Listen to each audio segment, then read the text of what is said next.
अतिशय आनंदी आहे आणि थोडा संकोच पण आहे। आनंद याकरता आहे की लोकमान्य टिळक हे आमच्या सगळ्यांचं प्रेरणास्त्रोत आहे। आपल्या स्वातंत्र्याच्या लढ्यामध्ये भारतीय असंतोषाचे जनक म्हणून ज्यांचा उल्लेख होतो ते लोकमान्य टिळक आमच्या सगळ्यांकरता एक रोल मॉडेल आहे। लोकमान्य टिळकांचं व्यक्तित्व, कर्तृत्व, नेतृत्व हे खऱ्या अर्थाने व्यासंगी होतं। अगदी भगवद्गीतेवर त्यांनी लिहिलेलं गीता रहस्य असेल, ज्ञान, धर्म, समाजकारण, शिक्षण, पत्रकारिता या सगळ्या क्षेत्रात त्यांचं काम आजही आपण सगळेजण आठवतो आणि त्यामुळे त्यांच्या नावाने असणारा पुरस्कार मला मिळाला ही माझ्याकरता आनंदाची आणि अभिमानाची गोष्ट आहे। असं म्हटलं जातं की काही पुरस्कार मिळाल्यानंतर त्या व्यक्तीमुळे त्या पुरस्काराचं महत्त्व वाढतं आणि काही पुरस्कार असे होतात की ज्या व्यक्तीला मिळतात त्या व्यक्तीचं महत्त्व वाढतं। खरं म्हणजे लोकमान्य टिळकांच्या नावाने असणारा पुरस्कार माझ्यासारख्या सामान्य व्यक्तीला मिळाला, खऱ्या अर्थाने माझं व्यक्तित्व त्यामुळे वाढलं, मोठेपण वाढलं असं खऱ्या अर्थाने म्हटलं तर गैर होणार नाही। मी नेहमी गमतीने सांगतो की माझा अर्धा आयुष्य काय जवळपास आताही ते काही अपवाद नाही आहे, सिनेमा नेहमी पुढून आणि नाटक मागून बघणाऱ्यांपैकी आम्ही होतो। त्यामुळे 85 पैशाचं तिकीट काढून थर्ड क्लासमध्ये सिनेमा बघितला आणि बाल्कनीतून नाटकं बघितली आणि फुटपाथवर 4 आण्याचा चहा पिता पिता अर्ध जीवन गेलं। आणि म्हणून आज माझ्यासारख्या एका सामान्य व्यक्तीला जेव्हा इतकं सगळेजण चांगलं बोलले तेव्हा मला याचा खूप संकोच झाला। गेल्या 45 वर्षाच्या माझ्या जीवनामध्ये एक गोष्ट महत्त्वाची आहे की मी ज्यावेळी जनता पार्टीचं राज्य होतं त्यावेळी जॉर्ज फर्नांडिस मंत्री होते आणि ते अतिशय मोठे द्रष्टे नेते होते। मी जरी संघाचा असलो तरी मी फार संघर्षशील वृत्तीचा होतो आणि मी भाषणात नेहमी म्हणायचो की जी व्यवस्था न्याय देत नाही ती उकडून फेका। त्यामुळे स्वाभाविकपणे जॉर्ज साहेबांच्या बरोबर त्यांच्या व्यक्तीने खूप मला अनेक वेळा त्यांनी माझ्यावर खूप प्रेम केलं आणि मुंबईला एकदा माझ्याकडे मलबार हिलवर मी मंत्री असताना आले आणि मला म्हणाले, नितीन काय करतोयस? मला काही नाही, चल माझ्याबरोबर। ते डिफेन्स मिनिस्टर होते, एक पोलीसवाला होता आणि ते होते।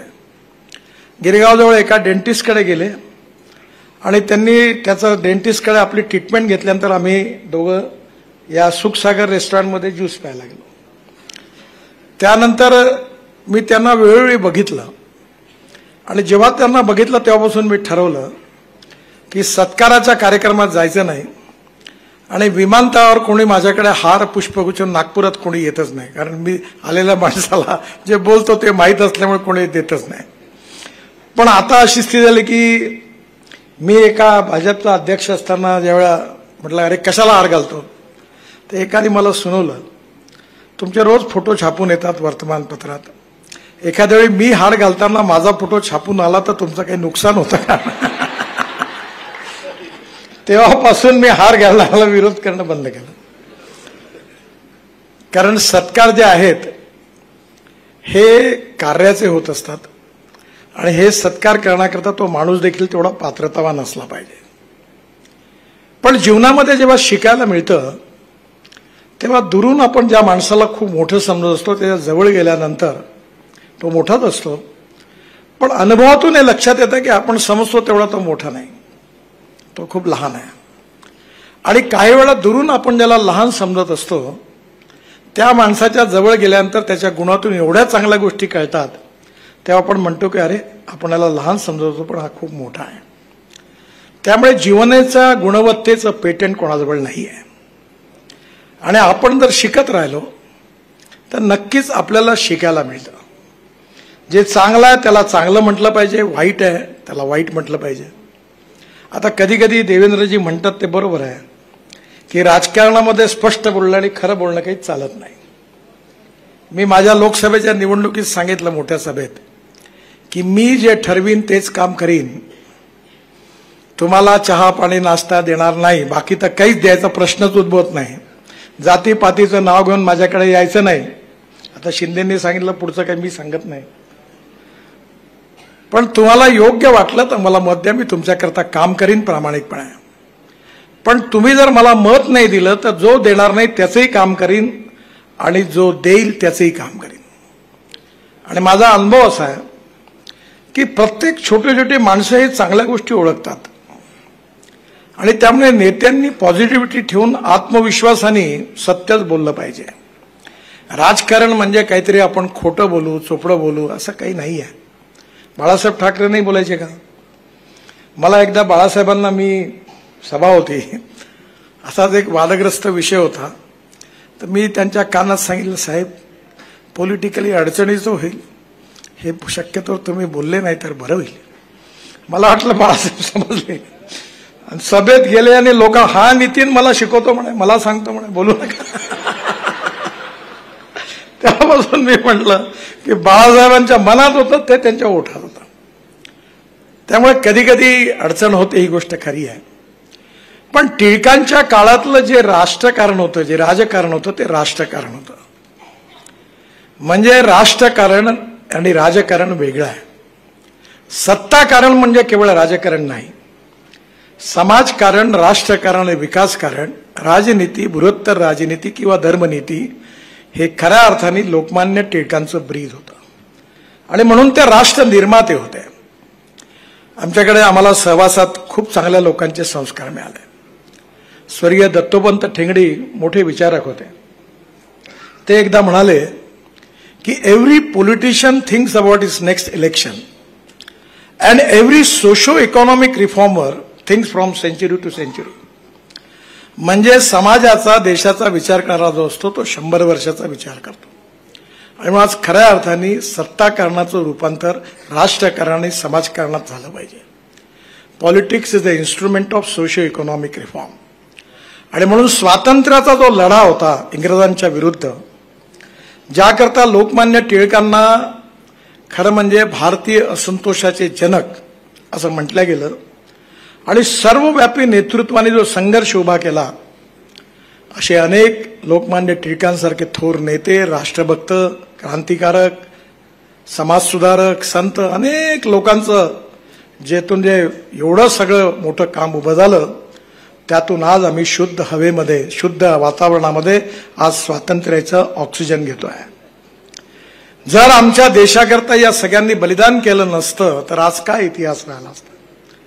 त्यामुळे स्वातंत्र्य जे मिळालेलं आहे त्या लोकमान्य टिळकांसारख्या अनेक थोर देश समर्पित राष्ट्रपुरुषांनी जे बलिदान केलं, जे जीवनाचं सर्वस्व अर्पण केलं, त्यांच्यामुळे आजचा दिवस आम्हाला बघायला मिळाला. आणि मला अतिशय आनंद आहे की त्यांच्या नावाचा असणारा हा पुरस्कार मला मिळाला.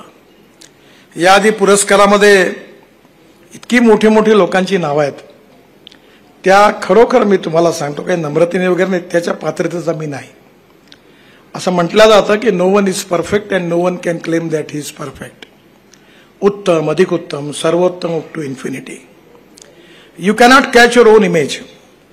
त्यामुळे आपल्यामध्ये कोणी पूर्णांक नाही आहे, आपण अपूर्णांक आहोत.